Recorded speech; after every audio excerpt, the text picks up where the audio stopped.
좋아요와 댓글, 구독, 알림 설정까지 놓치지 마세요. 뉴스 속 경제 이슈는 더 쉽고 깊게, 최신 고용 동향은 더 빠르게 전해드리는 고용브리핑 365 시간입니다. 김장현 기자와 함께합니다. 어서 오세요. 안녕하세요. 네, 오늘 어떤 이슈가 있을까요? 네, 지금부터 다음 빈칸에 들어갈 공통 단어를 혹시 한번 맞춰 보시겠습니까? 지금 대한민국은 땡땡 열풍입니다. 또 땡땡 콜라에 땡땡 사이다는 기본, 또 땡땡 소주까지 즐기는 분들이 많으신데요. 과연 그 땡땡에 들어가는 건 어떤 것이 될까요? 네, 요즘 한창 핫하잖아요, 키워드. 제로 아니겠습니까? 제로 맞습니다. 콜라. 네. 맞습니다. 그 죄책감, 먹는 것에 대한 그 죄책감을 조금이나마 덜 수 있어서 그 다이어트에 좋다고 해서 제로 슈거 음료를 마시게 되는데요. 실제로 이제 설탕을 대체하는 인공 감미료가 제로 칼로리라는 점이 이른바 제로 제품의 그 마케팅 핵심이기도 합니다. 맞아요. 그런데 국제연구에서 뜻밖의 결과가 나왔습니다. 바로 제로 설탕이 발암성 위험을 높인다는 건데 소비자도 식품업계도 비상에 빠졌습니다. 오늘 이슈픽에서 짚어보겠습니다. 맞습니다. 요즘 뭐 너도 나도 제로를 외칠 만큼 제로 열풍인데요. 특히 건강을 즐겁게 관리한다는 헬시 플레저 열풍이 들면서 더 인기를 끌고 있습니다. 그런데 발암성 위험이 크다라는 건 뭔가요? 네, 제로 음료에 그 주로 쓰이는 인공 감미료 가운데 하나가 그 아스파탐이라는 물질인데요. 세계보건기구 산하 국제암연구소에서 이제 다음 달 아스파탐을 이제 처음으로 사람에게 암을 유발할 가능성이 있는 물질로 분류할 예정이라는 보도가 나왔습니다. 예. 자, 그런데 이제 발암 물질도 뭐 굉장히 종류가 다양하고 또 단계도 여러 가지로 나뉘어져 있다고 들었거든요. 네, 그래서 그 국제암연구소는 그 인체에 암을 유발하는 정도를 5개 군으로 분류해 오고 있는데요. 이번 보도에 따르면 그 아스파탐은 이 중에서 세 번째인 2B군에 들어갈 것으로 보입니다. 1군은 발암 물질로 입증이 된 것이고 2군은 의심은 되지만 연구가 충분하지 않은 경우인데요. 그 사람 몸에 얼마나 해로운지 알기 위한 자료가 제한적이고 동물 실험 자료도 충분하지 않으면 이렇게 분류한다고 합니다. 예, 그러니까 무설탕 제품에 쓰이는 감미료가 여러 종류가 있는 걸로 아는데요. 여기서 이제 아스파탐이라는 게 구체적으로 어떤 감미료인가요? 네, 그 아스파탐은 그 설탕의 그 200배의 단맛을 가진 것으로 알려져 있는데요. 1965년 발견된 이래 설탕의 이제 대안으로 주목을 받아왔습니다. 그 아스파탐은 인슐린이 포함되어 있지 않아 그 살이 찌지 않는 것으로 알려졌기 때문인데요. 식품의약품안전처를 비롯해 미국, 일본 등 200개 나라에서 승인을 받아 사용하고 있는 식품 첨가물 감미료입니다. 예, 자, 그렇다면 우리가 이제 접하는 그런 무설탕 제품 가운데서 아스파탐 하면 주로 어디에 들어가는 걸까요? 네, 그 국내에서는 주로 이제 무설탕 탄산음료에 들어가고요. 제로콜라 가운데 펩시는 아스파탐을 쓰고 코카콜라는 국내에선 2017년부터 다른 감미료로 바뀌었습니다. 또 요거트류와 무설탕 껌, 시리얼, 치킨 같은 무절임 그 식품에도 들어가 있고요. 그리고 주류 중에선 막걸리의 단맛을 낼 때 씁니다.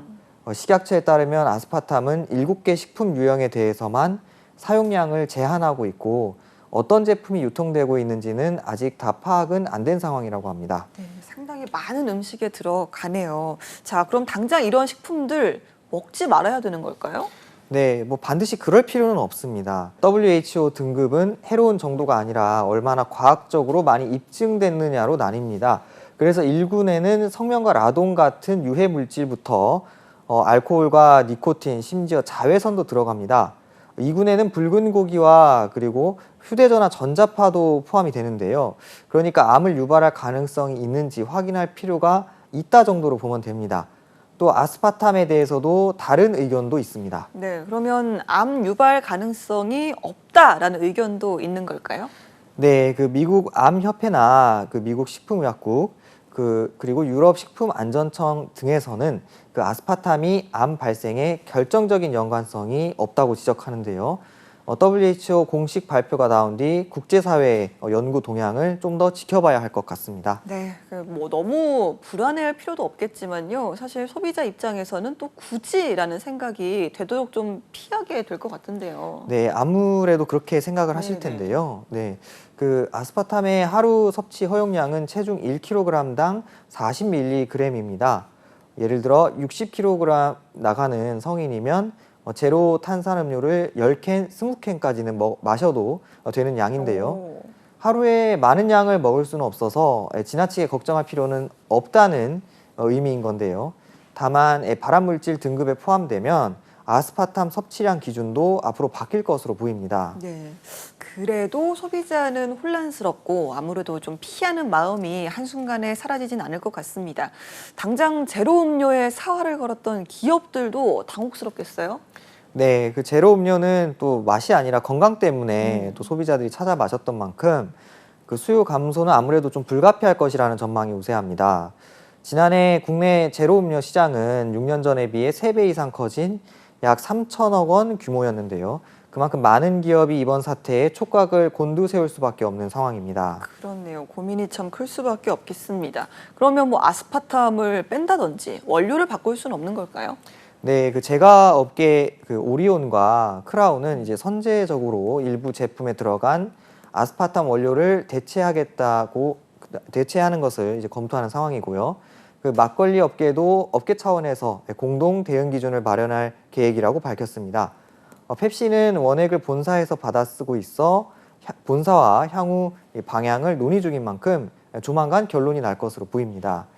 우리나라 식약처는 일단 오는 14일 세계보건기구가 아스파탐을 발암 가능 물질로 공식 분류하면 업계의 상황과 해외 동향 등을 종합적으로 검토해 방침을 정할 예정이라고 밝혔습니다. 네, 알겠습니다. 자, 한컷 이슈 어떤 소식 준비하셨나요? 네, 우리 일상에 이제 익숙했던 건데 몸에 좋지 않을 수 있다는 연구 결과가 나온 것이 또 있습니다. 바로 여름철 모기를 쫓는 데 쓰는 제품들인데요. 여기에 쓰이는 일부 물질이 해로울 수 있다며 유럽에서 사용 금지 처분을 내렸습니다. 우리나라 환경부에서도 제조사에 들어갔습니다. 예, 사실 밤새 윙윙거리는 이 모기 소리 때문에 뭐 모기향이나 전자매트 같은 제품들 집에 한두 가지씩은 가지고 있는 것 같습니다. 이건 좀 어디가 문제일까요? 네, 이 제품들 일부에는 그 살충 성분으로 이제 알레트린이라는 물질이 쓰입니다.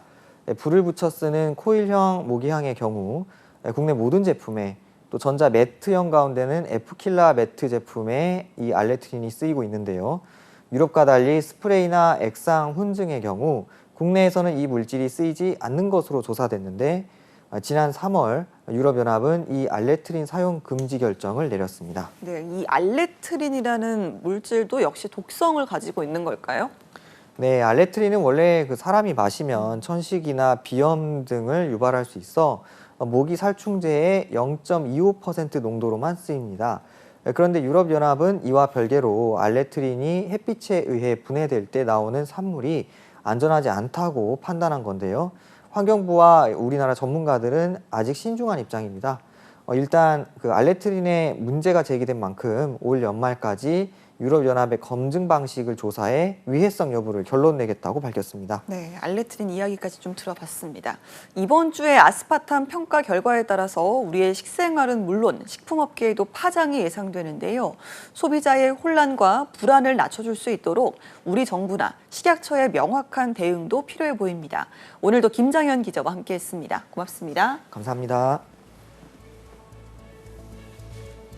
지금까지 고용브리핑 365였습니다.